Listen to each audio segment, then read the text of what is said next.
সন্ধ্যা গড়িয়ে রাত হয়ে এসেছে। বিয়ে শেষ হওয়ার কিছুক্ষণ পরই সবাই ঢাকার উদ্দেশ্যে বেরিয়ে পড়েছে। মেঘলা ও রোহিতকে ফুলে সজ্জিত গাড়িতে দেওয়া হয়েছে, আর বাকি গাড়িতে সবাই। আলো তার কাজিন ও বোনদের সাথে বসেছে। এই ঘটনার পর থেকে আর সে মানুষটার সামনে যায়নি, আর না মানুষটা তার কাছে এসেছে।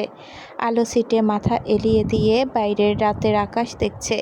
বাতাসে তার চুলগুলো এলোমেলোভাবে উঠছে।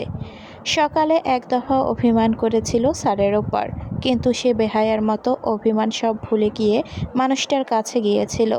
সে আবার বেশিক্ষণ রাগ অভিমান করে থাকতে পারে না, আর যদি হয় সেটা ভালোবাসার মানুষ, তাহলে তো কোনো কথাই নেই।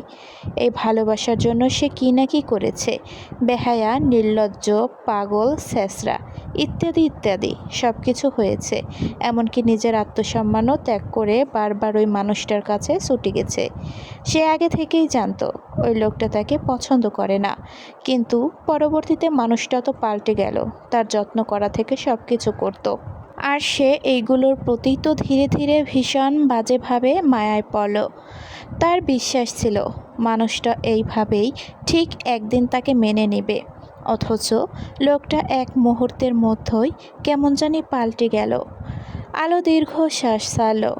জানালার বাইরে খোলা আকাশের নিচে তাকিয়ে থেকে আনমনেই বলে উঠল, এমন নিষ্ঠুর ভালোবাসা তুমি আমারে না দিয়েও পারতে।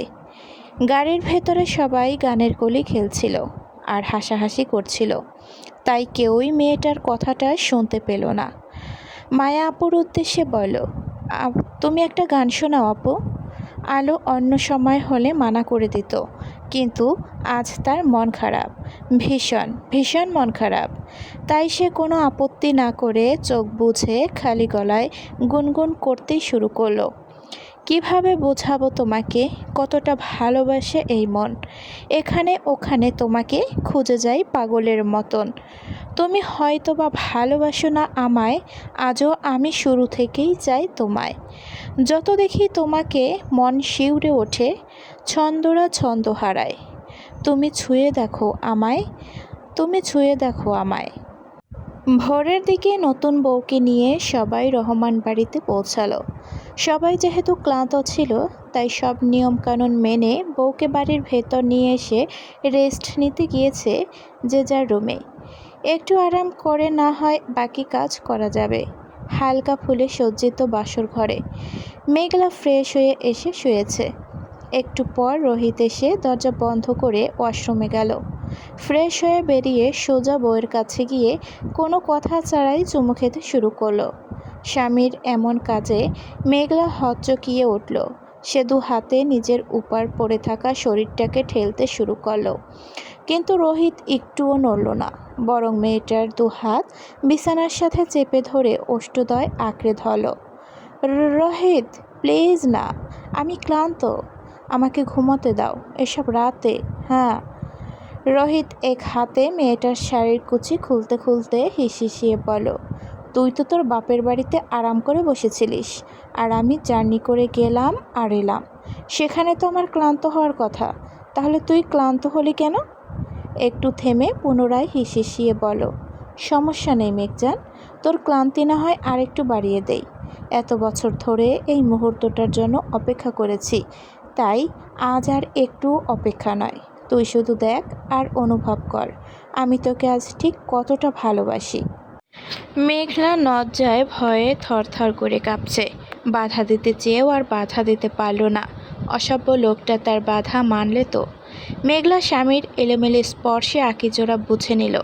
অতঃপর তার পরনের শাড়ির জায়গা হয় সফেদ মেঝেতে। আলো নিজের ক্লান্ত শরীরটাকে কোনো রকম টেনে টুনে দোতলায় নিয়ে এলো। ঘুম এসে এক প্রকার ঢুলছে। চলন্ত গাড়িতে সে আবার ঘুমাতে পারে না, ফলস্বরূপ পুরো রাত বেচার মতো জেগেছিল। নিজের রুমে এসে দেখে সোফায় শরীর এড়িয়ে দিয়ে পিছনে মাথা ঠেকিয়ে চোখ বুজে আছে আধার স্যার। আলো নজর সরিয়ে নিতেই কিছু একটা খেয়াল করে। চমকে উঠে স্যারের ব্যান্ডেজ করা ডান হাতের দিকে তাকায়। মানুষটা ব্যথা পেয়েছে ভাবতেই এক মুহূর্তের জন্য সব কিছু ভুলে তড়িঘড়ি করে ছুটে এসে পাশে বসলো। তারপর আস্তে করে হাতটা নিজের কোলের উপর নিয়ে অস্থির গলায় জিজ্ঞেস করলো, কি হয়েছে আপনার হাতে? আঘাত পেলে কিভাবে? আধার মেয়েটার কোল থেকে নিজের হাত সরিয়ে নিয়ে ধীর কণ্ঠে বলল, তেমন কিছু হয়নি। আলো কয়েকবার চোখের পল্লব চাপটিয়ে অশ্রু পড়া থেকে বন্ধ করল। সে উঠে দাঁড়িয়ে সামনে হাঁটতে হাঁটতে শান্ত গলায় বলল, আঘাত করার ইচ্ছে হলে আমাকে করুন, তবু আমার জন্য শুধু শুধু নিজেকে আঘাত করবেন না প্লিজ। এ কথা বলে আলো 8 বক্স নিয়ে এসে আবারও বসল মানুষটার পাশে। কাঁপা কাঁপা হাতে স্যারের ডান হাতটা ধরতে যাবে, তখনই আধার সোজা হয়ে বসে মেয়েটার কাছ থেকে 8 বক্স নিয়ে বলল, আমি নিজে ব্যান্ডেজ চেঞ্জ করতে পারবো, তুমি রেস্ট নাও। আলো বেশ অনেকটা সময় নিয়ে এই সুন্দর মুখশ্রীর দিকে তাকিয়ে থাকলো। তারপর আড়ালে দীর্ঘশ্বাস ছেড়ে চুপচাপ চলে গেল ওয়াশরুমে। একটু সময় নিয়ে ফ্রেশ হয়ে বেরিয়ে এসে খেয়াল করলো স্যার সোফায় শুয়েছে। আলো নিজেকে সামলিয়ে বারান্দায় চলে গেল। তারপর ওখানেই দেয়ালের সাথে হেলান দিয়ে মেঝেতে বসে পড়ল এবং এক সময় ঘুমিয়েও গেল। আধার ঘুমায়নি। সে উঠে বারান্দায় এসে ঘুমন্ত মেয়েটাকে পাজা কোলে তুলে নিয়ে রুমে গেল। নরম বিছানায় সাবধানে শুয়ে দিয়ে ঝুঁকে এসে কপালের মাঝে ঠোঁট ছুঁয়ে ফিসফিসিয়ে বলল, আমার সব প্রশ্নের উত্তরও নিজের অবাধ্য অনুভূতি সম্পর্কে জানতে হলেও আমাদের ক্ষণিকের জন্য দূরত্ব প্রয়োজন। কথাটা বলে আবারও ঠোঁট ছোঁয়ালো মেয়েটার কপালে। সরে যাওয়ার সময় অনুভব করল আলো ঘুমের ঘোরেই এক হাতে তার টি শার্টের গলা খামচে ধরেছে। রক্তিম ঠোঁট নাড়িয়ে কি যেন বিড়বিড় করে বলছে। আধার এক পলক নয়নে মাসুম চেহারার দিকে তাকিয়ে রইল। তার দৃষ্টি মেয়েটার লালচে ঠোঁটের দিকে। সে বাম হাতের বৃদ্ধা আঙুল দিয়ে মেয়েটার কোমল ঠোঁট ছুঁয়ে দিল। এই বেয়াদব ঠোঁটজোড়া তাকে অনেকবার ছুঁয়েছে। আচ্ছা, সে যদি এখন একটু ছুঁয়ে দেয় তাহলে কি খুব বেশি অন্যায় হয়ে যাবে? কোনো জবাব পেল না আধার। কিছুক্ষণ চুপ থেকে সাই মেয়েটার দু গাল চেপে ধরে মাথা নিচু করে ঠোঁটের মাঝে নিজের ঠোঁট চেপে ধরল। মুহূর্তে সে কর্ণ দুনিয়ায় হারিয়ে গেল। ঘুমন্ত অবস্থায় আলো শ্বাস নিতে না পেরে দু হাতে চাদর খামচে ধরে ছটফটিয়ে উঠল। এটা টের পেতেই আধার চট করে মেয়েটার ওষ্ঠদ্বয় ছেড়ে ভেজা ঠোঁট মুছে দিয়ে ওয়াশরুমে চলে গেল। আলোর ঘুম পুরোপুরি ভেঙে যেতেই সে ধরফরিয়ে উঠে বসে হাঁপাতে লাগলো। বুকের কাছটায় জামা খামচে ধরে জোরে জোরে শ্বাস নিতে নিতে নিজেকে সামলানোর চেষ্টা করলো, কিন্তু তার হঠাৎ করে এমন কেন হচ্ছে? মনে হচ্ছিল কেউ তার নিঃশ্বাস আটকিয়ে রেখেছিল। তখনই খেয়াল করলো সে রুমে, আর ওয়াশরুম থেকে স্যারকে বের হতে দেখে আলো বালিশ ছুঁড়ে মেরে চেল্লিয়ে উঠল, আপনি আমার ঘুমের সুযোগ নিয়ে নাক মুখ চেপে ধরে মেরে ফেলার প্ল্যান করেছিলেন, তাই না? আধার ঠোঁট কামড়ে মেয়েটার রক্তিম ফুলে ওঠা ঠোঁটের দিকে তাকায়।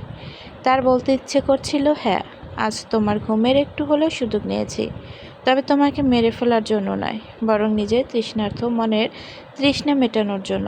তবে মুখে বলো, কোনো প্রমাণ আছে, বা তুমি আমাকে দেখেছো নিজের নাক মুখ চেপে ধরে রাখতে? আলো দমে গেল। আসলেই তো সে দেখেনি তো এমন কিছু। নিজের মাথা চুলকিয়ে বিড়বিড় করে বলো, তাহলে আমার শ্বাস প্রশ্বাস এমন অস্বাভাবিক হলো কেন?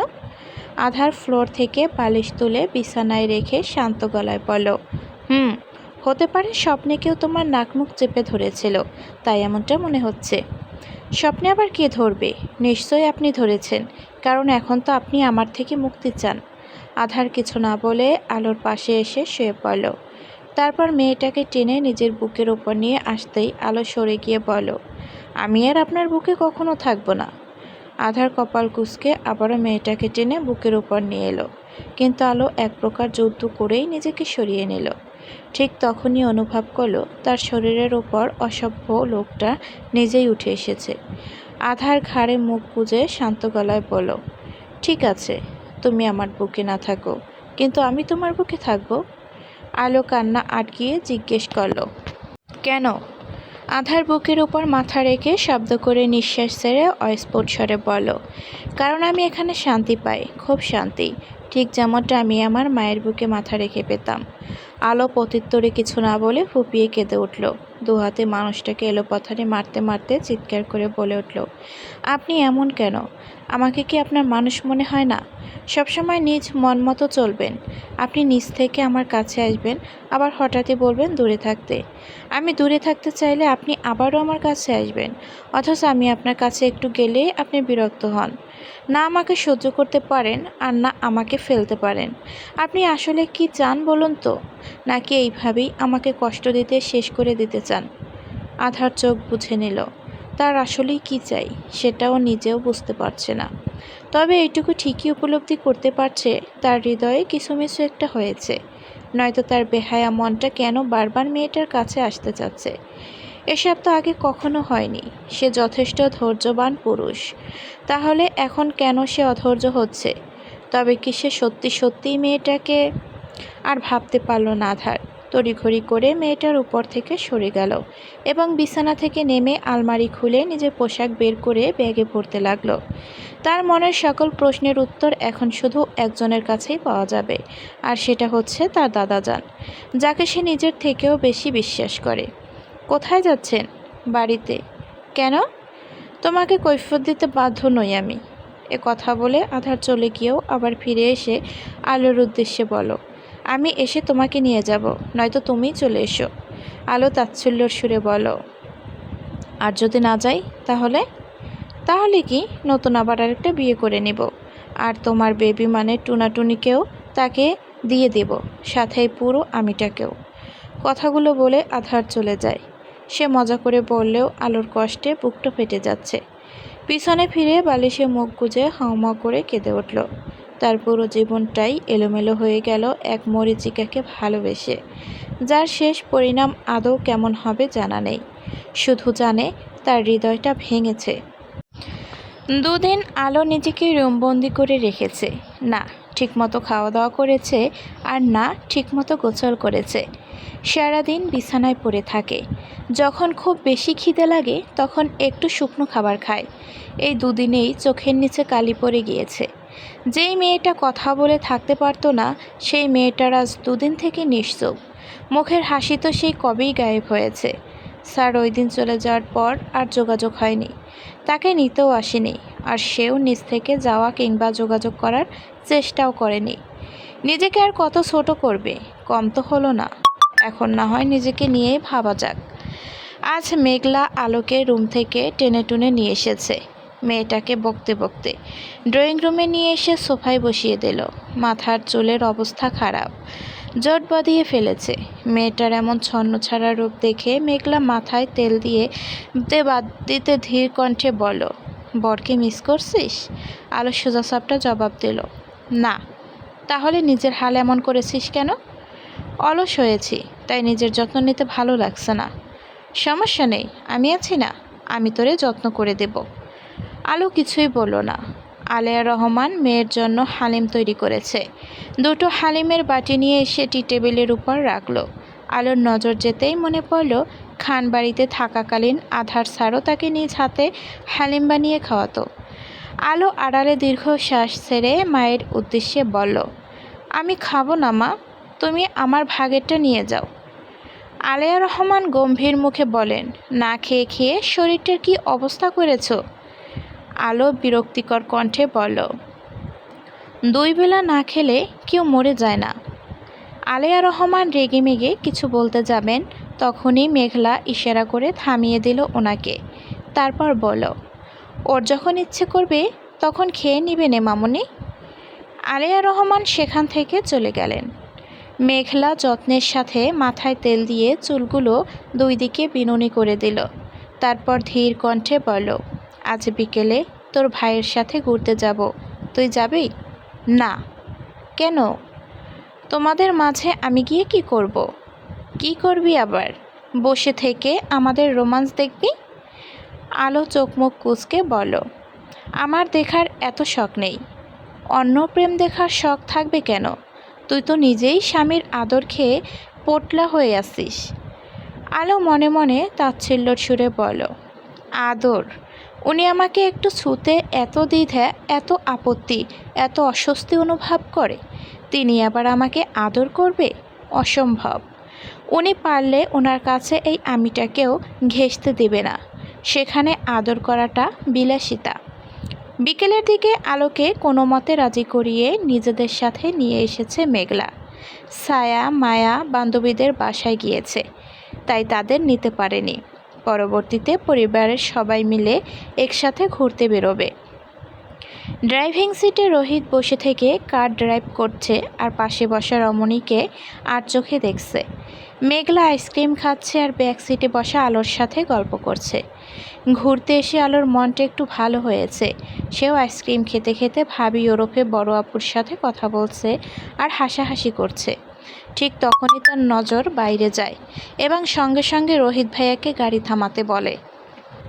আলো একদৃষ্টিতে রাস্তার ওই পাশে তাকিয়ে আছে, যেখানে আধার স্যার দাঁড়িয়ে থেকে একজন রমণীর সাথে হেসে হেসে কথা বলছে। মেয়েটাও হাসতে হাসতে লুটুপুটি খাচ্ছে। দুজনকে একসাথে দারুণ মানিয়েছে।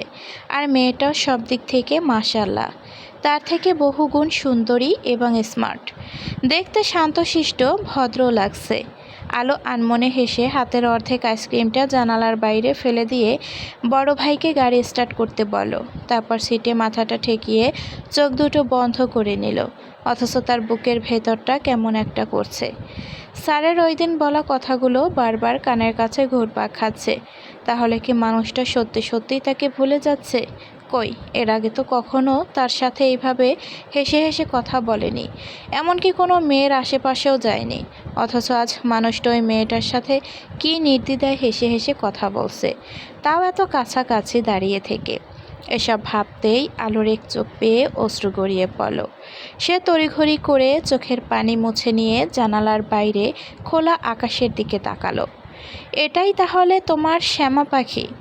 আধার মুচকি হেসে মাথা নাড়িয়ে হ্যাঁ বলে। মীরা হেসে উঠে ফোনে থাকা হাস্যোজ্জ্বল রমণের ছবিটা জুম করে দেখতে দেখতে বলো, পুচকে মেয়ে হলেও কিন্তু তোমার সাথে দারুণ মানিয়েছে ভাইয়া। তা তোমার বউয়ের সাথে কবে আমাকে দেখা করাবে? আমি কিন্তু এই পিচ্চি ভাবিকে ভাবি বলে ডাকতে পারবো না, তাহলে আমার শরম করবে। আধার গাড়ির সাথে হেলান দিয়ে দু হাত প্যান্টের পকেটে গুজে শান্ত গলায় বলল, আপাতত এখন ও ওর বাবার বাড়িতে রয়েছে, আগামীকাল যাব নিয়ে আসতে। তুই তোর ভাইকে নিয়ে আমাদের বাড়িতে আসিস। ওই বেয়াদবটা দেশে ফেরার পর তো আমার সাথে দেখাই করেনি, শুধু ফোনে কথা হয়েছে। বড় ভাইয়া প্রচুর ব্যস্ত মানুষ, আমাকেও সময় দেয় না, সারাক্ষণ এখানে সেখানে দৌড়ে বেড়ায়। গায়ক বলে কথা, একটু একটু তো ব্যস্ত থাকবেই। মীরা ফোনটা এগিয়ে দিয়ে বলো, তোমার তো এই বিয়ে ভালোবাসা প্রেমে ফুরিয়েছিল, তাহলে এখন এসব কি করে হলো? আধার ফোনটা নিয়ে আলোর ছবির দিকে তাকিয়ে থেকে বলো, বিয়ে তো শুধুমাত্র দাদাজানের জন্য করেছি। মানে তুমি বলতে চাচ্ছ আলোকে ভালোবাসে না? আধার আনমনে হেসে বলো, ভালোবাসলে যদি আবার তাকে হারিয়ে ফেলি তখন? মীরা দীর্ঘশ্বাস ছেড়ে ধীর কণ্ঠে বলো, তোমার অতীত নিয়ে আমি কিছুই বলবো না ভাইয়া, কারণ এই ভালোবাসার জন্যই আমার ভাইটা না মরে বেঁচে আছে। তবে সবাই তো বেইমান নয়, আর তোমার অতীতে যা হয়েছে সেগুলো যে বর্তমানে আবারও হবে সেটাও তো না। আই নো তুমি ভালোবাসতে ভয় পাও, শুধু ভাবো ভালোবাসলেই বুঝি তোমাকে ছেড়ে চলে যাবে। কিন্তু তুমি তো দাদাজানকে ভালোবাসো, উনি কি তোমাকে ছেড়ে চলে গিয়েছে? তাহলে তুমি মেয়েটাকে কেন ভালোবাসছো না? একবার নিজের ভয়কে খাটিয়ে একটু ভালোবেসে দেখো ভাইয়া, তখন বুঝবে আসল ভালোবাসা ঠিক কতটা শান্তির। আধার ফোন পকেটে ভরে কপাল কুঁচকে বলো, এসব ভালোবাসার সংজ্ঞা আমাকে না দিয়ে তোর ভাইকে দে। ওরও যত দ্রুত সম্ভব বিয়ে দেওয়ার ব্যবস্থা কর, নয়তো সারা জীবন দেবদাস হয়ে থাকবে। কম তো চেষ্টা করছি না ভাইয়া, কিন্তু কি করব বলো? বড় ভাইয়া কিছুতেই ওই ছলনাময়ীকে ভুলতে পারছে না, আর না নিজের আশেপাশে কোনো মেয়েকে ঘেঁষতে দেয়। আধা তাচ্ছিল্য সুরে বলো, এজন্যই আমি ভালোবাসতে বিশ্বাস করি না, এটা শুধু মানুষকে ধ্বংসই করতে পারে, যেমনটা আমার আদরের একমাত্র বোনকে শেষ করে দিয়েছে। মীরা হেসে বলল, আর এখন তোমার পালা। আধার হেসে আকাশের দিকে তাকিয়ে বিড়বিড় করে বলে উঠল, আধার খান কখনো কাউকে ভালোবাসবেই না, নিজের বউকেও না? মীরার কথা শুনে আধার চুপ হয়ে গেল। এটা দেখে মেয়েটা শব্দ করে হেসে উঠে বলল, তুমি মানো না না মানো, বাট আই অ্যাম শিওর তুমি একটু হলেও ওই মেয়েটার প্রেমে পড়েছো, শুধু এটা মানতে চাচ্ছ না, আর না নিজের মুখে স্বীকার করছো। আধার বিরক্তিতে বলো, এমন কিছুই না। মীরা মুখ ভেঙচি কেটে বলো, সেটা দেখা যাবে ভবিষ্যতে। রেস্টুরেন্ট থেকে ডিনার করে এসে আলো গাড়িতে উঠে বসলো। মেঘলা উঠে বসতেই রোহিত আলোর উদ্দেশ্যে বলল, কানে ইয়ারফোন গুঁজে চোখ বন্ধ করে থাক, পাক্কা 30 মিনিট। আলো ভুরু কুচকে জানতে চাইল, কেন? তোর আপুকে চুমু খাবো তাই? ভাইয়ের কথা শুনে আলো খুব খুব করে কেসে উঠে তড়িঘড়ি করে কানে ইয়ারফোন গোজে চেহারার সামনে ওড়না দিয়ে মাথা ডেকে চোখ দুটো বন্ধ করে নিয়ে বলো, এবার ঠিক আছে। রোহিত হেসে বলল, একদম পারফেক্ট। অন্যদিকে মেঘলা কয়েকটা ধুমধাম বসিয়ে দিয়ে স্বামীর পিঠে। রোহিত হাসতে হাসতে মেয়েটাকে নিজের কোলের ওপর টেনে নিল। গাড়ির ভেতরে আলো নিভিয়ে শাড়ির আঁচল ভেদ করে কোমর চেপে ধরতে মেঘলা হাঁসফাঁস করে বলল, এটা কিন্তু ঠিক নয়। মেয়েটা এখন কি ভাবছে? শ্শ্, ও কিছু মাইন্ড করেনি। আর তুই আমার প্রেমিকা না, বউ হস আমার। আমার সামনে তিন কবুল বলে তোকে বিয়ে করেছি। তোর উপর সম্পূর্ণ হালাল অধিকার রয়েছে আমার। মেঘনা কি বলবে বুঝতে পারল না, তাকে আর কিছু বলার সুযোগও দিল না। সে পরম আবেশে প্রিয়তমার অষ্টপুট নিজের দখলে নিয়ে নিল। দীর্ঘক্ষণ এক চুম্বনের পর অষ্টদয় ছেড়ে আলতো করে কপালে কপাল ঠেকিয়ে রাখল। দুজনেই হাঁপাচ্ছে। মেঘনা লাজুক হেসে চোখ বুঝে নিল। রোহিত কপালে গালে চুমু খেয়ে ফিসফিসিয়ে বলল, তোরে অনেক ভালোবাসি মেঘ। মেঘলার রক্তিম ফুলে ওঠা ঠোঁটের কোণে তৃপ্তির হাসি ফুটে উঠল। সেও ফিসফিস করে বলল, আমিও তোমাকে খুব ভালোবাসি রোহিত। প্রাপ্তির হাসি হাসল রোহিত। সে আর একটুখানি ভালোবাসার মানুষটিকে আদর করে দিয়ে কিছুক্ষণ জড়িয়ে ধরে বসে থাকলো। এখন চলো, অনেক রাত হয়ে এসেছে, সবাই চিন্তা করবে তো। রোহিত মেঘলাকে ছেড়ে দিল। মেয়েটা সিটে এসে নিজের পরনের এলোমেলো হয়ে যাওয়া শাড়িটা ঠিক করে নিল। রোহিত আলো জ্বালিয়ে পিছনে তাকায়। হাত বাড়িয়ে বোনের চেহারা থেকে ওড়না সরিয়ে দেখে আলো ঘুমিয়ে গেছে। রোহিত কিছু না বলে কান থেকে ইয়ারফোন খুলে রেখে দিল। গাড়ি স্টার্ট দেওয়ার ন্যানো সেকেন্ডের মধ্যেই আলোর ঘুম ভেঙে গেল। ঘুমঘুমু চোখে আশেপাশে তাকায়। পরিস্থিতি বুঝতে পেরে চুপচাপ নিজের হাতের চুড়ির দিকে তাকিয়ে বসে থাকলো। বুঝলে রোহিত, আমার ননদিনী তার স্বামীকে প্রচুর মিস করছে, তাই তো বারবার স্বামীর দেওয়া চুড়ি দেখছে। এ কথা বলে ঠোঁট টিপে হাসল মেঘলা। রোহিত লুকিং গ্লাসে তাকিয়ে বলল, তুই চাইলে আমি এখনই তোকে খানবাড়িতে নিয়ে যেতে পারি, যাবি? আমাকে বিরক্ত না করে নিজেদের বউকে বিরক্ত করো। আর আমি কোথাও যাচ্ছি না, চুপচাপ বাড়িতে চলো। রোহিত ঠোঁট কামড়ে হেসে আর কিছুই বলল না। গাড়ির স্পিড বাড়িয়ে ছুটে চলো নির্জন রাস্তা দিয়ে। ঠিক তখনই ঘটে গেল এক অঘটন। এক বিশাল বড় ট্রাক এলোমেলোভাবে ধেয়ে আসছে। হয়তো গাড়ির ড্রাইভার নেশাগ্রস্ত, তাই তো এমনভাবে ড্রাইভ করছে। রোহিত চমকে উঠে তড়িঘড়ি করে গাড়ির স্টিয়ারিং ঘুরাতে যাবে, ঠিক তখনই ট্রাকটি সজোরে ধাক্কা মেরে দিল তাদের গাড়িতে। সঙ্গে সঙ্গে কালো রঙা গাড়িটা উল্টে পাল্টে দুমড়ে মুচড়ে গেল।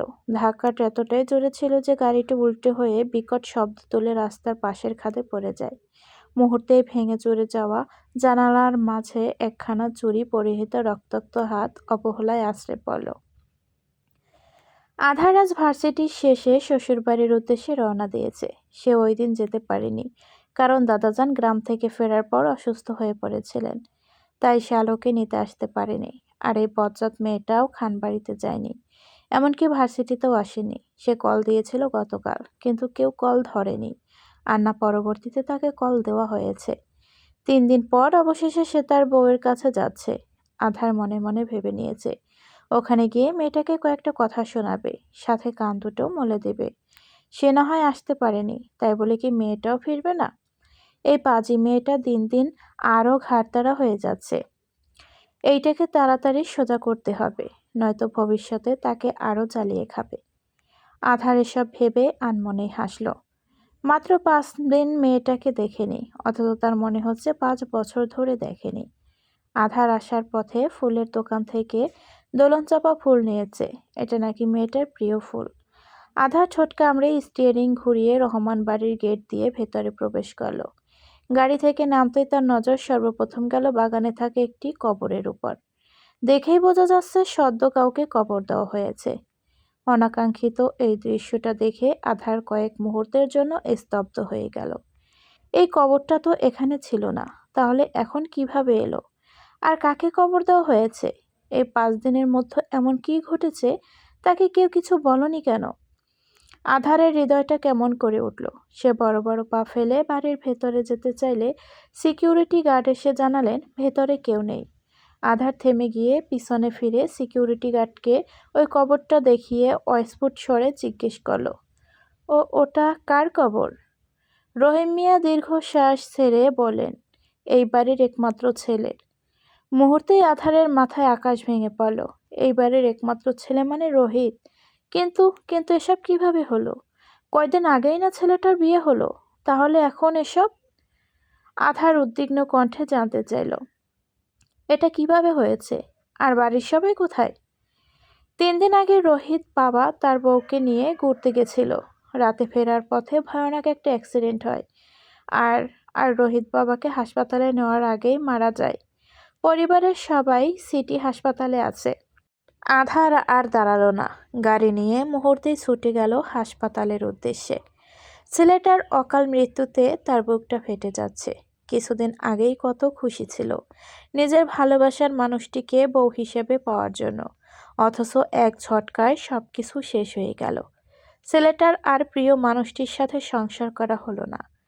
সিটি হাসপাতালে পৌঁছে ইনফরমেশন ডেস্ক থেকে খোঁজ নিয়ে আইসিইউর দিকে বড় বড় পা ফেলে যায় আধার। কিছু দূর এগিয়ে আসতেই দেখতে পেল সবাই রুমের বাইরে থ মেরে বসে আছে। আধারের এলোমেলো দৃষ্টি আলোকে খুঁজে চলল, কিন্তু মেয়েটাকে কোথাও দেখতে পেল না। আচ্ছা, ওই মেয়েটা কোথায় গেছে? আধারকে এখানে দেখেও কেউ কিছুই বলল না। আধার কি বলবে ভাষা খুঁজে পেল না। সে নিজেই তো শকড। এমন কিছু হতে পারে সেটা কখনো কল্পনাও করেনি। তবুও সে নিজেকে সামলিয়ে আস্তে ধীরে হেঁটে ছায়ার পাশে গিয়ে দাঁড়ায়। তারপর কণ্ঠ খাদে নামিয়ে জিজ্ঞেস করল, তোমার আপু কোথায়? না মানে, তাকে দেখছি না যে? দুলাভাইয়ের কথা শুনে ছায়ার চোখ দুটো ভরে উঠল। সে কোনো মতে নিজের কান্নাকে গিলে খেয়ে বলল, আসুন আমার সাথে। আধার কপাল কুঁচকে মেয়েটার সাথে যেতে শুরু করলো। আরেকটি আইসিইউর সামনে দাঁড়িয়ে আঙুল তুলে অবজারভেশন উইন্ডোর দিকে ইশারা করে কাঁপা কাঁপা গলায় বলল, ওই যে আমার আপু, ওখানে। আধার চমকে উঠে সেদিকে তাকায় এবং সঙ্গে সঙ্গে 404 ভোল্টের ঝটকা খায়। কেবিনের ভেতর বেডের ওপর নিস্তব্ধ হয়ে শুয়ে আছে আলো।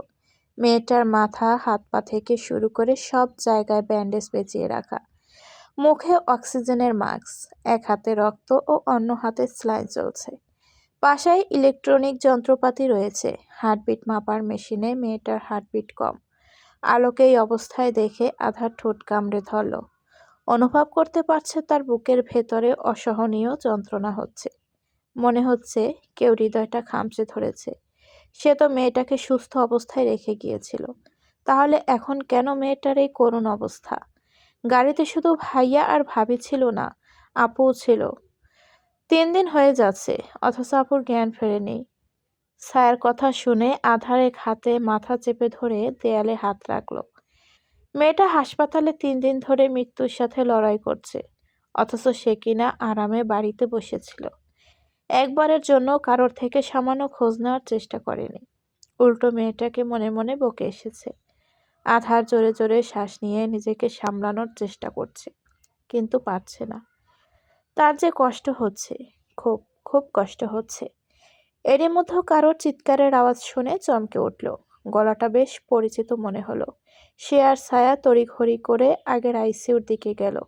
কেবিনের ভেতর থেকে দুজন ওয়ার্ড বয় নিঃশব্দে স্ট্রেচারে করে মেঘলার নিথর ক্ষতবিক্ষত দেহটাকে নিয়ে এসে পরিবারের সবার সামনে রাখল। কে একজন ধীর হাতে চেহারার উপর থেকে সাদা চাদরটা সরিয়ে দিতেই আর্তনাদ করে উঠলেন মিসেস রাজিয়া শেখ। নিজের আদরের মেয়ের ক্ষতবিক্ষত নিষ্প্রাণ মুখটা দেখে তিনি নিজেকে আর ধরে রাখতে পারলেন না। মেঘলার শীতল দেহটাকে জড়িয়ে ধরে হাউমাউ করে কেঁদে উঠলেন। আর সেই কান্নায় হাসপাতালের করিডোরের বাতাস যেন ভারী হয়ে উঠল।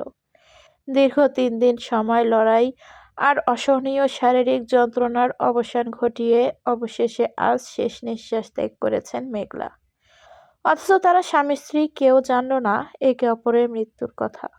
মেয়েটার হাতের মেহেদি মুছে যাওয়ার আগেই সে নিজেই এই দুনিয়া থেকে মুছে গেল। মুহূর্তেই হাসপাতালে কান্নার রোল পড়ে যায়। আধার স্তব্ধ, বাকরুদ্ধ হয়ে দূরে দাঁড়িয়ে রইল। তার শূন্য চোখের দৃষ্টি মেঘলার মুখশ্রীর দিকে নিবদ্ধ। এমনই একটা দিনে তো তার বোনটা ওইভাবে তাকে ছেড়ে চলে গিয়েছিল। শুধু পরিস্থিতিটা আলাদা ছিল। চোখের সামনে অতীতের কিছু দৃশ্য ভেসে উঠতেই আধার দুহাতে নিজের মাথা চেপে ধরল। সে মানতে পারছে না রোহিত ও মেঘলার মৃত্যু। সে একটু হলেও তো এদের সাথে মিশেছে। এই পরিবারের সবার সাথে তার সম্পর্ক রয়েছে, অথচ একটা সুন্দর পরিবার এক মুহূর্তের মধ্যেই ভেঙে গেল। Doctor, doctor! একজন নার্স হন্তদন্ত হয়ে ছুটে আসছে আর ডাক্তারকে ডাকছে। ডাক্তার এগিয়ে এসে নার্সটির ভয়ার্ত কণ্ঠে বলল, আইসিইউর ওই পেশেন্টের অবস্থা খারাপ। ওনার হৃদস্পন্দন অস্বাভাবিক হয়ে যাচ্ছে। এ কথা শোনা মাত্রই আলেয়া রহমান জ্ঞান হারিয়ে ফেলেন। মতিউর রহমান নিজের বুক চেপে ধরে ধাপ করে ফ্লোরে বসে পড়লেন। মাহবুব রহমান ও নীলিমা রহমান ছেলে বৌমাকে হারিয়ে আগে থেকেই ভেঙে পড়েছিলেন। এখন আবার আরেকজনকে হারাতে বসে তারা নিজেদের সামলাতে পারলেন না। ফ্লোরের মাঝে বসে নীলিমা রহমান হাউমাউ করে কেঁদে উঠে বিলাপ করতে শুরু করলেন। তাদের সুখের পরিবারটা শেষ হয়ে গেল। ছায়া মায়া এত এত শোক সইতে পারল না। মুহূর্তে দুই বোন শক্ত মেঝেতে লুটিয়ে পড়ল। ওইদিকে মাহিন পাথর হয়ে আছে। বোন ভাইকে হারিয়ে ছেলেটা কথা বলতেও ভুলে গেছে। এখন আবার আরেক বোনকে হারাতে চলেছে। সে নিজের কষ্টকে চেপে রেখে পরিবারের সবাইকে সামলানোর চেষ্টা করলো। আর ছায়া মায়াকে দ্রুত কেবিনে শিফট করিয়ে দিল। ডাক্তারের পিছু পিছু আধারে ছুটে এসেছে। তার ভেতরে প্রবেশ করার অনুমতি না থাকলেও বাইরে অবজারভেশন উইন্ডোর সামনে দাঁড়িয়েছে। এক হাত গ্লাসের মাঝে রেখে অন্য হাতে নিজের বুকটা চেপে ধরল। বাইরে রিসিপশনের ভিড় আর কোলাহল থাকলেও আইসিইউর গ্লাসের এপাশে সব থমকে আছে। মনিটরের সবুজ রেখাটা এখন আর আগের মতন আছে না, বরং ক্লান্ত হয়ে ধীর পায়ে এগোচ্ছে। হঠাৎ একটা তীক্ষ্ণ শব্দে নিস্তব্ধতা ভেঙে গেল। ডিজিটাল স্ক্রিনের সংখ্যাটা দ্রুত কমছে। 42, 38, 35। ডাক্তার দ্রুত আলোর চোখের মণি আর পালস চেক করে নার্সের দিকে তাকিয়ে ছোট্ট করে বলেন, ডিফিব্রিলেটর নিয়ে আসুন জলদি। মুহূর্তের মধ্যে নার্স মেশিনটি এগিয়ে দিলেন। প্যারেল দুটিতে জেল মেখে ঘষে নিয়ে ডক্টর আলোর বুকের নির্দিষ্ট স্থানে স্থাপন করলেন। উচ্চ ভোল্টেজের সেই বৈদ্যুতিক শক স্পর্শ করা মাত্রই আলোর নিথর শরীরটি একবার ঝটকা দিয়ে সজোরে বিছানা থেকে উপরে উঠে এলো। মেশিন সরাতে নিস্তেজ শরীরটা আবার বেডের উপর আছড়ে পড়ল। ডক্টর মনিটরের দিকে এক পলক তাকিয়ে আবারও একটি প্রক্রিয়ার শট দিলেন। যান্ত্রিক সেই শব্দের সাথে মেয়েটার ছোট্ট শরীরটা বারবার কেঁপে উঠছে। কয়েকবার চেষ্টার পর একসময় মনিটরের সেই সোজা হয়ে যাওয়া রেখাটা হঠাৎ মৃদু কেঁপে উঠল। একটা ছন্দ ফিরে আসতেই কেবিনে উপস্থিত সবার চোখে মুখে দীর্ঘক্ষণ পর স্বস্তির আভা দেখা দিল। তবে আলোর হৃদস্পন্দন এখনও স্বাভাবিক নয়। অত্যন্ত ক্ষীণ ও ধীর লয়ে তার হার্টবিট করতে শুরু করেছে। মৃত্যুর দুয়ার থেকে মেয়েটা ফিরে এলেও বিপদ এখনও পুরোপুরি কাটেনি। ডক্টর একটা ইঞ্জেকশন পুশ করে আবারও পেশেন্টকে চেক আপ করে নার্সকে কিছু বলে বেরিয়ে এলেন। ওনাকে দেখা মাত্রই আধার এলোমেলো পায়ে এগিয়ে এসে অস্ফুট স্বরে জিজ্ঞেস করলেন, ও বাঁচবে তো ডক্টর? নাকি সবার মতো আমাকে ছেড়ে চলে যাবে ওই নিষ্ঠুর আকাশের বুকে?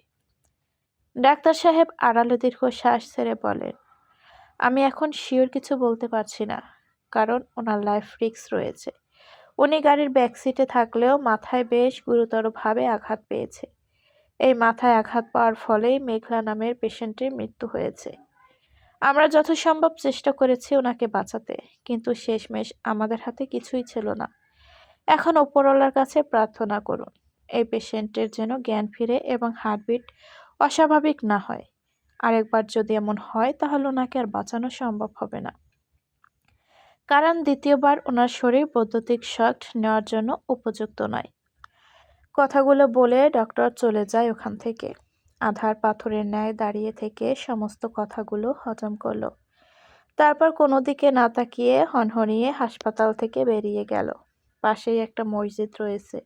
সে অজু করে জুতো খুলে ধীর পায়ে ভেতরে প্রবেশ করলো। তারপর মেহরাবের সামনে হাঁটু ভেঙে বসে ছলছল চোখে তাকিয়ে থেকে অভিযোগের সুরে বলে উঠল, কেন কেন তুমি বারবার আমার সাথে এমনটা করো? প্রথমে আমার পুরো পরিবারকে কেড়ে নিলে। তাদেরকে না হয় আমি খুব ভালোবাসতাম, তাই আমার থেকে ছিনিয়ে নিয়েছো। কিন্তু কিন্তু ওই মেয়েটাকে তো আমি ভালোবাসি না। তাহলে কেন তুমি ওকে কেড়ে নেওয়ার চেষ্টা করছো? এই হারানোর ভয়ে আমি তারে ভালোবাসলাম না, অথচ তুমি আজ আবার আমার সেই ভয়টাকে সত্যি করে দিলা। আমার ভাগ্য কি এতটাই খারাপ? আমি কি একটু সুখ শান্তি ভালোবাসা ডিজার্ভ করি না? আমি তো আমার জীবনে চাইনি। এই তুমিই আমার জীবনে তাকে এনে দিয়েছো। আর এখন এই তুমিটাই তাকে কেড়ে নেওয়ার চেষ্টা করছো। ওই মেয়েটাকে যদি নেবারই হতো, তাহলে কেন আমার ভাগ্যের সাথে জড়ালে? আমার সাথে এত কিছু করার পরেও আমি তোমাকে ভুলিনি। সব সময় চেষ্টা করেছি তোমার ইবাদত পালন করার। নিজের খারাপ ভাগ্য মনে করে সব মেনে নিয়েছিলাম। ভেতরে ভেতরে প্রতিনিয়ত একটু একটু করে ঘুমড়ে মরি। আমাকে বোঝার মতো কেউ নেই। আচ্ছা, একটু কি আমার উপর তোমার মায়া দয়া হয় না? তোমার এ বান্দা নিজের প্রিয়জনদের হারাতে হারাতে ক্লান্ত, বড্ড ক্লান্ত। আমি আর এই যন্ত্রণা সইতে পারবো না। এবার অন্তত রেহাই দাও আমাকে, নয়তো আমাকেই নিজের কাছে নিয়ে যাও। তবু আলোকে আধারের জীবন থেকে কেড়ে নিও না। ওই পাগল মেয়েটাকে ছাড়া আমি থাকতে পারবো না। ওকে চাই আমার। তুমি এইভাবে আমার বউকে ছিনিয়ে নিতে পারো না। আমি দিব না তাকে, একটুও দিব না। এক নাগাড়ে কথাগুলো বলে থামলো আধার। হাতের বাহুতে মুখ লুকিয়ে কেঁদে দিল। কেউ জানি বলেছিল পুরুষদের কাঁদতে নেই, অথচ আজ এক পুরুষ সবকিছু ভুলে সৃষ্টিকর্তার কাছে মাথা নত করে নিজের চোখের পানি বিসর্জন দিচ্ছে। আজ আধার খানের সকল গুমর এক মুহূর্তের জন্য ভেঙে চুরে শেষ। সময় বড্ড নিষ্ঠুর। এই সময়ই কারোর জীবনে সুখ বয়ে আনে ও কারোর জীবনে দুঃখ। ভাগ্য যে কখন কোন মুহূর্তে ঘুরে যাবে সেটা বোঝার বড়ই দায়। এই তো কিছুদিন আগেই রহমান পরিবারে কতই না সুখ শান্তি আনন্দ ছিল, অথচ এক কালবৈশাখী ঝড়ের উত্থানে সবকিছু তছনছ করে দিয়েছে। সুখের পর দুঃখ নেমে এসেছে পুরো পরিবার জুড়ে। মৃত্যু কখনো বলে কয়ে আসে না। আমরা কে কখন কোন সময় মৃত্যুর স্বাদ গ্রহণ করব সেটা কেউই বলতে পারবো না। ঠিক তেমনি মেঘলা রোহিতও জানতো না তাদের বিয়ের পর আর সংসার করা হবে না। তাদের যে চলার পথ এতটুকুই ছিল। তারা কি কেউ কখনো এটা ভেবেছে? হুম, কখনো হয়তো কল্পনাও করেনি। আমরা যেটা ভাবি ঠিক তার উল্টোটা ঘটে যায়, কারণ আমাদের ভাবনা চিন্তার আগেই উপরওয়ালা সবকিছু ঠিক করে রাখেন। উনি তো এই দুনিয়ার মালিক, আর আমরা শুধু এই সুন্দর পৃথিবীর অতিথি, তাও ক্ষণিকের জন্য। মেঘলার মৃত্যুর দিন পর তাকে রোহিতের পাশে কবর দেওয়া হয়। দুই পরিবারে এখনো কেউই এই অনাকাঙ্ক্ষিত মৃত্যুটা মেনে নিতে পারছে না। তাদের মনে কোনো দুঃস্বপ্ন ঘুম ভেঙে গেলেই আবার সবকিছু আগের মতো স্বাভাবিক হয়ে যাবে। কিন্তু স্বপ্ন আর ভাঙল কই? এটা যে বাস্তব। আর বাস্তব যতই কষ্টের হোক না কেন, তবুও বুকের মাঝে পাথর চেপে রেখে মেনে নিতে হয়। কারণ আমাদের কারোর হাতেই কিছুই করার নেই, আর না সামর্থ্য আছে। আধার শ্বশুর বাড়ির লোকের সাথে হাতে হাত মিলিয়ে সব কাজ শেষ করে বিকেলের দিকে হাসপাতালে ফিরে এলো। আলোর এখনো জ্ঞান ফেরেনি, তেমন কিছু উন্নতিও হয়নি। এটা নিয়ে সে গতকাল রাত থেকে বারবার মসজিদে ছুটে যাচ্ছে আর ওপরওয়ালার কাছে প্রার্থনা করছে তার উপর যদি ওনার একটু দয়া হয় আর মেয়েটাকে ফিরিয়ে দেয়। এছাড়া তার কিছুই চাওয়ার নেই। আজ বড্ড মাইগ্রেনের ব্যথা উঠেছে আদারের। চোখ দুটো কেমন ঝাপসা ঝাপসা হয়ে আসছে। মনের সাথে শরীরটাও ভীষণ দুর্বল। হয়তো মানসিক চাপ আর নিতে পারছে না। আধার নিজেকে বাইরে থেকে শক্তপোক্ত দেখালেও ভেতরে ভেতরে ভেঙে পড়েছে। অজানা ভয় এসে হানা দিয়েছে তার হৃদয়ে, যেটার মধ্য থেকে সে চাইলেও বেরিয়ে আসতে পারছে না। আধার এলোমেলো পায়ে হেঁটে এসে আইসিইউর সামনে দাঁড়ায়। তার সাথে মতিউর রহমান ও মাহিন রয়েছে, আর বাকিরা সবাই অসুস্থ হয়ে বাড়িতে রয়েছে। একটু পরে দরজা খুলে বেরিয়ে এলেন ডক্টর। আধার উদ্বিগ্ন কণ্ঠে জিজ্ঞেস করলেন, আমার ওয়াইফ ঠিক আছে তো ডক্টর? ডক্টর দীর্ঘ শ্বাস ছেড়ে বলে উঠলেন, I am sorry mister Khan, you did our best, but her condition is very critical, she is in a coma now. এই কথা শুনে আধার কয়েক পা পিছিয়ে গেল। মতিউর রহমান নিজের মাথায় হাত দিয়ে ধপ করে বসে পড়ে। তার আদরের মেয়ে নাকি কোমায়, এটা আদৌ মেনে নেওয়া যায়? মাহিন ওনাকে সামলানোর চেষ্টা করছে। একের পর এক ছটকা খেয়ে মনে হচ্ছে এবার না সে নিজে স্ট্রোক করে। এত কষ্ট যে আর সহ্য হচ্ছে না। আধার কিছুক্ষণ চুপ থেকে ন্যানো সেকেন্ডের মধ্যেই তেড়ে এসে দু হাতে ডাক্তারের অ্যাপ্রনের কলার চেপে ধরে দাঁতে দাঁত চেপে বলো, মিথ্যা বলছেন। আপনি মিথ্যা বলছেন তাই না? ওই ওই পাজি মেয়েটা আপনাকে সব শিখিয়ে দিয়েছে। ও তো আমাকে জ্বালাতে খুব ভালোবাসে, তাই এমন জঘন্য প্ল্যান করেছে। সাথে আপনাকেও দলে টেনে নিয়েছে, রাইট? এই ডক্টর, চুপ করে আছেন কেন? কথা বলুন।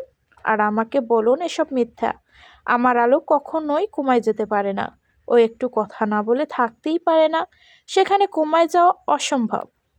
আমি বিশ্বাস করি না। ডাক্তার আধারের উদ্দেশ্যে শান্ত গলায় বলেন, শান্ত হন মিস্টার খান।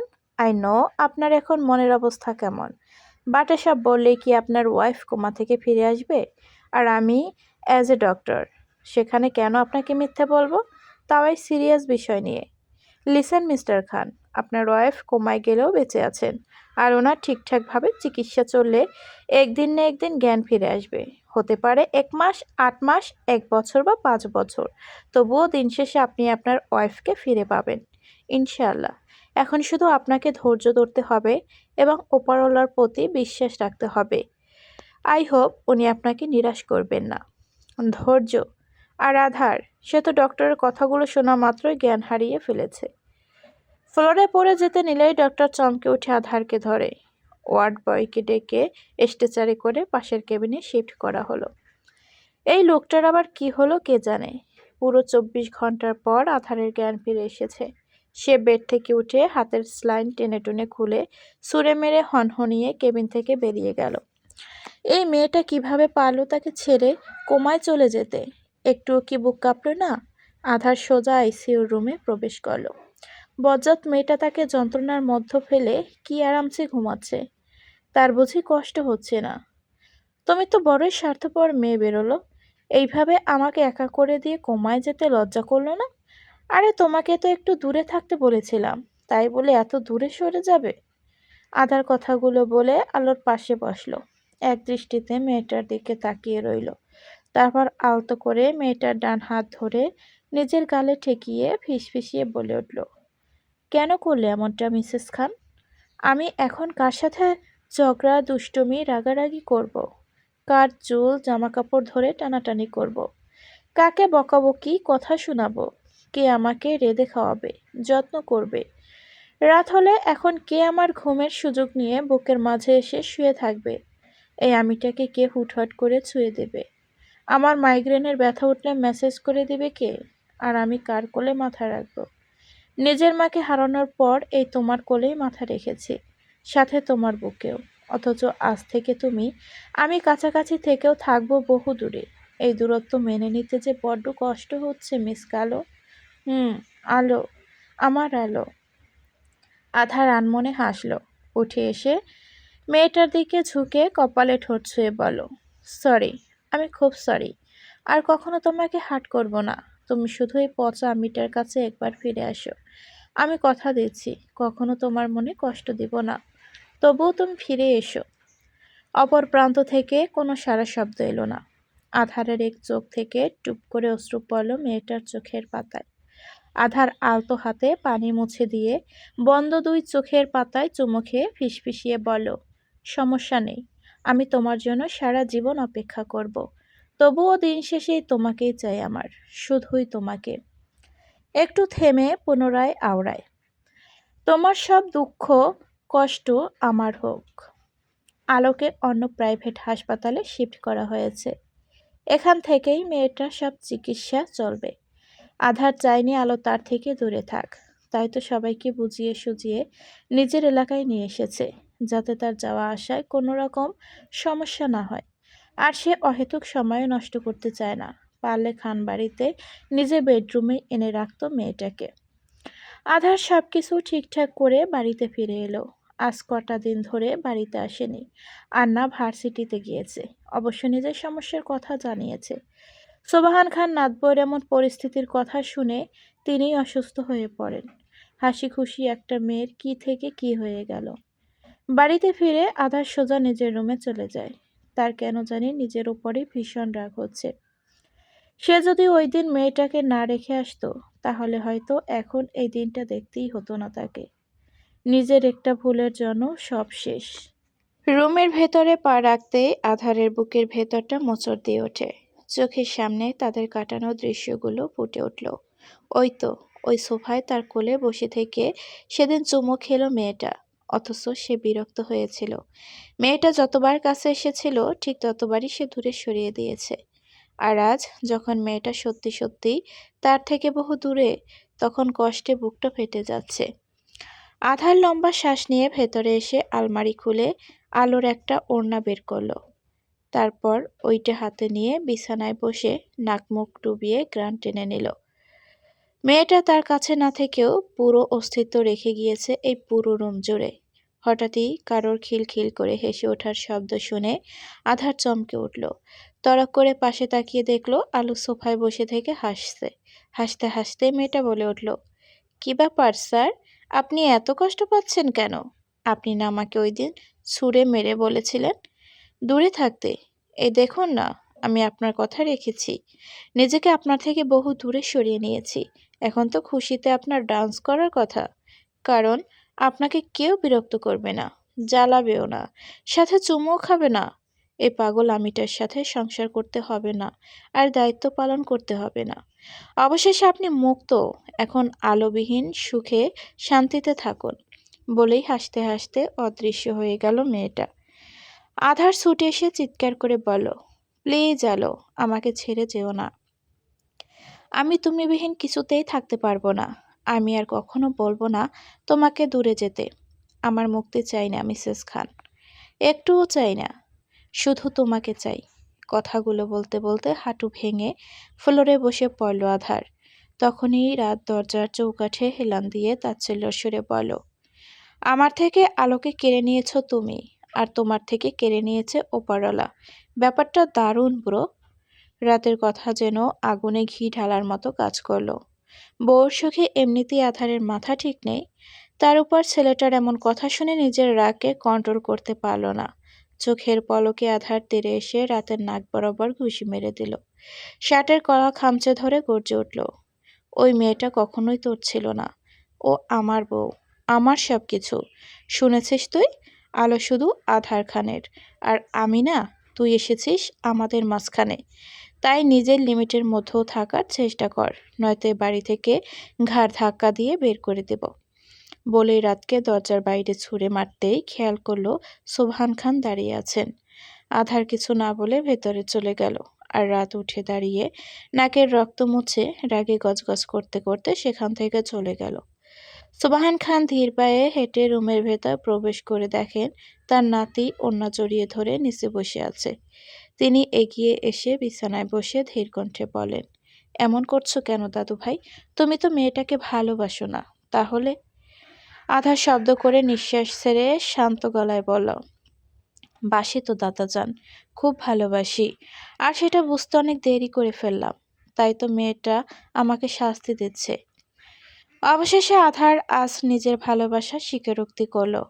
সে দাদাজানের কাছে এগিয়ে এসে দুই পা চেপে ধরে বাচ্চাদের মতো আবদার করল, ওই মেয়েটাকে এনে দাও না দাদাজান।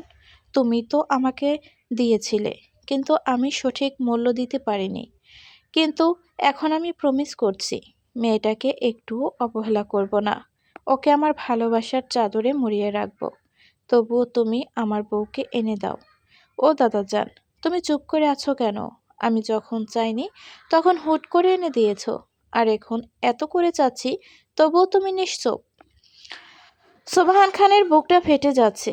কোনো মতেই নিজের চোখের পানিকে আটকে রেখে ধরা গলায় বলেন, তুমি নিজের অনুভূতি থেকে পালাতে চেয়েছিলে, কিন্তু আজ দেখো সেই তুমিই নিজের ভালোবাসার কথা স্বীকার করছো। শুধু তফাৎ মেয়েটা এখন তোমার কাছে নেই, অথচ মেয়েটা এতদিন তোমার কাছে ছিল, কিন্তু তুমি তাকে বুঝতে পারোনি। সারাক্ষণ দূর দূর করেছো। কথায় আছে না, কেউ সহজেই কিছু পেয়ে গেলে সেটার মূল্য দিতে জানে না। ঠিক তেমনই তুমি। আজ মেয়েটার অস্তিত্বকে হারিয়ে তুমি নিজের ভালোবাসা উপলব্ধি করতে পেরেছো। আর যদি এমনটা না হতো, তাহলে তুমি কখনোই ভালোবাসা স্বীকার করতে না, কারণ আধার খান মস্কাবে তবুও ভাঙবে না। কিন্তু আজ তোমাকে ভাঙতেই হলো, তাও খুব বাজেভাবে। কথাগুলো বলে সোবহান খান চলে গেলেন। আধার দীর্ঘশ্বাস ছেড়ে ফ্লোরের মাঝে শুয়ে পড়ল।